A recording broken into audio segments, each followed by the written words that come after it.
उपरोक्त लोगों द्वारा गाड़ी को रोकने एवं शेष बचे लोगों को जान से मारने की नीयत से पत्थर अद्धा चलाने लगते हैं। उसी समय भीड़ से एक फायर भी होता है। सारी घटना रात्रि 8 बजे से 10 बजे के मध्य की है। सीसीटीवी फुटेज में सारा कुछ स्पष्ट होगा और हमने स्पष्ट रूप से लिखा है कि सीसीटीवी कैमरे वहां पे लगे हुए हैं। एक दुकान पे नहीं, कई दुकानों पे लगे हुए हैं। और जहां बार बार भाजपा का जिक्र आता है, हमारे ख्याल से भाजपा का इसमें कोई नहीं है। बाद में जानकारी मिली कि अर्पित श्रीवास्तव भाजपा के भारतीय जनता युवा मोर्चा के नगर अध्यक्ष हैं। हमने स्पष्ट रूप से लिखा है कि सीसीटीवी कैमरे वहां पे लगे हुए हैं। एक दुकान पे नहीं, कई दुकानों पे लगे हुए हैं। उनको विवेचक देखेगा और जो भी बलवा करने में होंगे, जिसने भी फायर किया होगा, जिसने ईंट पत्थर चलाई होगी, उसके विरुद्ध वो कार्रवाई करेगी। इसका महाराजगंज की घटना से कोई लेना देना नहीं। उपद्रवी लोग थे, ज्यादातर लोग नशे में थे। स्वागत है आपका डिजायर न्यूज के आज के एपिसोड में। बड़ी खबर सामने आ रही है। बहराइच हिंसा को लेकर बीजेपी विधायक सुरेश्वर सिंह ने बीजेपी को लेकर एक बड़ा खुलासा किया है। बीजेपी विधायक सुरेश्वर सिंह ने अपनी ही पार्टी के कार्यकर्ताओं के खिलाफ एफआईआर दर्ज कराई। विधायक ने आरोप ये लगाया कि बीजेपी पार्टी के कार्यकर्ताओं ने ही बहराइच में दंगा भड़काने का काम किया। विधायक ने एक बात और कही जो अपने आप में दिलचस्प है। उन्होंने कहा, अगर मेरी बातों पर प्रशासन को यकीन नहीं तो वो सीसीटीवी फुटेज की जांच करे, जिसमें यह सारा तथ्य खुलकर सामने आ जाएगा। यह वही विधायक है जिन्होंने इस घटना को लेकर पीड़ित परिवार और स्थानीय लोगों की मुलाकात मुख्यमंत्री से करवाई थी। अब सवाल यह है कि क्या इन नेताओं पर अब कोई कार्रवाई होगी। उपरोक्त लोगों द्वारा गाड़ी को रोकने एवं शेष बचे लोगों को जान से मारने की नीयत से पत्थर अद्धा चलाने लगते हैं। उसी समय भीड़ से एक फायर भी होता है, जिसमें गाड़ी संख्या यूपी 32 जेपी 9999 इसुजू गाड़ी का शीशा टूट जाता है। उक्त घटना में मेरे बेटे श्री अखंड प्रताप सिंह बाल बाल बच जाते हैं। उक्त सारी घटना रात्रि 8 बजे से 10 बजे के मध्य की है। सीसीटीवी फुटेज में सारा कुछ स्पष्ट होगा, अतः मुकदमा पंजीकृत करके समुचित एवं आवश्यक कार्रवाई करने का कष्ट करें। इसमें ऐसी क्या परिस्थितियां बनी कि आप अपनी पार्टी के खिलाफ 7 लोगों के खिलाफ मुकदमा दर्ज करा दिया, और ये क्या स्थिति बन रही है?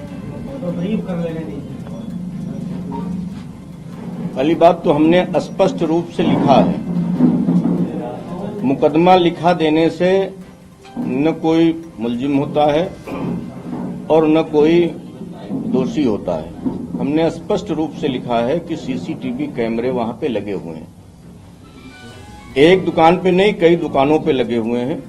उनको विवेचक देखेगा और जो भी बलवा करने में होंगे, जिसने भी फायर किया होगा, जिसने ईंट पत्थर चलाई होगी, उसके विरुद्ध वो कार्रवाई करेगी। इसका महाराजगंज की घटना से कोई लेना देना नहीं है। और जहां बार बार भाजपा का जिक्र आता है, हमारे ख्याल से भाजपा का इसमें कोई नहीं है। बाद में जानकारी मिली कि अर्पित श्रीवास्तव भाजपा के भारतीय जनता युवा मोर्चा के नगर अध्यक्ष हैं। इसके अतिरिक्त भाजपा का मेरे विचार से कोई इसमें है नहीं। और उपद्रवी लोग थे, ज्यादातर लोग नशे में थे और सब लोग ये कह रहे थे कि ये हमारा भाई है। जब हमने परिवार के लोगों से पूछा कि ये आपके भाई हैं, और जो लोग कह रहे थे कि हम इनके भाई हैं, वो 100 के मुंह पर बैठे जा रहे थे। उनको ढकेल करके हमने पीछे किया और मैं, दिवाकर पांडे जी, अखंड प्रताप सिंह और उनका भतीजा किशन, 4 लोगों ने उस 100 को कंधे पर लेकर के उठा करके हम लोगों ने उसको मर्चरी तक पहुंचाने का काम किया। और जब मर्चरी पहुंच गए तो मर्चरी का दरवाजा भी तोड़ दिया उपद्रवियों ने। एम्बुलेंस को शीशा पत्थर फेंके, एम्बुलेंस भाग गई। उसके बाद में मर्चरी की दीवार भी गिरा दी गई, जो लोगों ने मुझको बताया। और 13 तारीख की घटना है। कई लोगों ने कहा कि अपने लोग हैं, तो हमने कहा कि अगर कोई अपना है तो आ करके बता दे। हमने 18 तारीख को एफआईआर लिखाई है। जो नाम मुझे ज्ञात हुए, हमने 18 तारीख को एफआईआर लिखाई है। और इसमें कहां से ये बात आ गई, अखिलेश जी हो या कोई अन्य नेता कह रहा हो कि भारतीय जनता पार्टी ने दंगा कराया। और भारतीय जनता पार्टी के नाम ही भारतीय जनता पार्टी के विधायक ने लिखा दिया। ये तो स्पष्ट रूप से परिलक्षित होता है कि ये अकारण एक मां के बेटे को, एक पत्नी के पति को, जिसकी हत्या हो गई थी, उसको सड़क पर रख करके एक राजनीतिक रूप दिया जा रहा था, राजनीतिक रंग दिया जा रहा था, लोगों को भड़काया जा रहा था। और उस भड़काने को रोकने के लिए और उसको सुरक्षित उठा करके हमने और जिलाधिकारी और सिटी मजिस्ट्रेट, डीआईजी, कमिश्नर सारे लोग मौजूद थे। उन लोगों के साथ में जाकर के अगर हमने मर्चरी में रखाने का काम किया है, अगर इसको दंगा कहते हैं अखिलेश यादव जी, तो इसका कोई जवाब नहीं है। हमारी इस संबंध में कोई बात नहीं हुई है किसी से, न विवेचक से हुई है। जिस दिन से मुकदमा हमने लिखाया है, सारा कुछ जनपद हमारा सुरक्षित रहे, जैसे आपसी सौहार्द था उसी तरह से सौहार्द चलता रहे। बीच में फिर हम गए थे, परिवार के लोगों से मिले थे, उनकी सबकी, उनकी पत्नी की, उनके भाई की, उनके साले की, उनकी सास की, उनकी दोनों बहनों की, उनके माताजी की, उनके पिताजी की सारी बाइट हमारे पास सुरक्षित है 16 तारीख की, जिसपे उन्होंने कहा है कि हम माननीय मुख्यमंत्री जी के आश्वासन से और उनकी बातों से पूर्ण रूप से संतुष्ट हैं। और 16 की सुबह उनके पिताजी आदरणीय कैलाश नाथ मिश्रा जी ने हमको फोन किया था कि विधायक जी आ जाइए, यहाँ कुछ बाहर के पत्रकार आते हैं, कुछ गांव के नेता या अगल बगल के रिश्तेदार आते हैं, हमारे मुंह में बात डाल करके उसको कहलाने का प्रयास करते हैं, हम बहुत परेशान हैं, तो आप आ जाइए, हम आपको अपनी बात बता दें, हम इससे मुक्ति मिल जाए, क्योंकि हम मुख्यमंत्री जी से पूर्ण रूप से संतुष्ट हैं। हमने पूरी घटना आपको बताई, इसमें कहां से लग रहा है कि भारतीय जनता पार्टी के लोगों ने दंगा किया। भारतीय जनता पार्टी का विधायक और आपकी ही पत्रकार श्रेणी में आते हैं दिवाकर पांडे जी, अखंड प्रताप सिंह और एक उनका चचेरा भाई किशन मिश्रा, क्योंकि 2 महिलाएं थीं, किशन मिश्रा था और एक नाबालिग उनका साला था मौके पर। हम 4 लोग ही उठा करके ले गए हैं, तो 100 को सड़क से उठा करके मर्चरी ले जाना क्या दंगा की परिधि में आता है? कि सड़क पर रहता 100 तो दंगा की परिधि में आता, भीड़ बढ़ती, मूर्तियां सारी 150-200 मूर्तियां सड़क पर खड़ी थीं, तो 100 रखा रहता सड़क पर, तब दंगा भड़कने की आशंका थी। कि 100 को सुरक्षित करा दिया गया, तब दंगा भड़कने की आवश्यकता। विसर्जन में जा रहे थे, जो माता के भक्त थे वो तो शराब पिएंगे नहीं।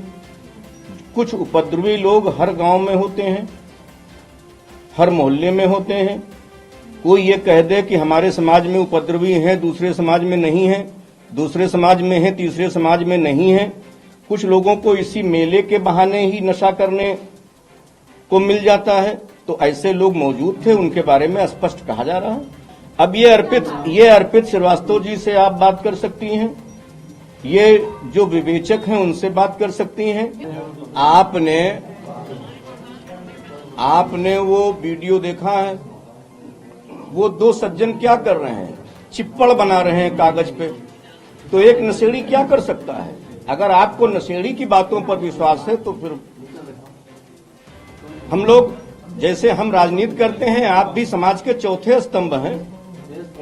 अगर नशेड़ी के ऊपर विश्वास करेंगे, दोनों लोग आप बैठे हैं और वो कह रहा है कि हाँ, को एक तो ये भी कह रहा है कि जिसका जब नंबर आ रहा था तब जला रहा था, तो कोई नंबर अलॉट था क्या?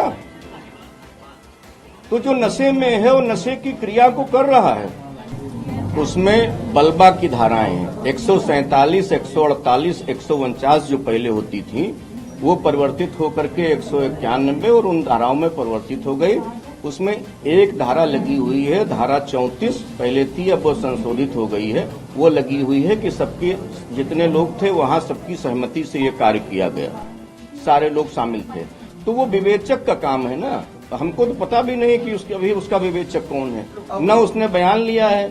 विपक्ष के बारे में क्या कहेंगे? जो विपक्ष के बारे में हमने पहले ही कह दिया कि चूंकि उपचुनाव चल रहे हैं, 13 नवंबर को मतदान होने के बाद उत्तर प्रदेश में ये सारी चर्चाएं बंद हो जाएंगी।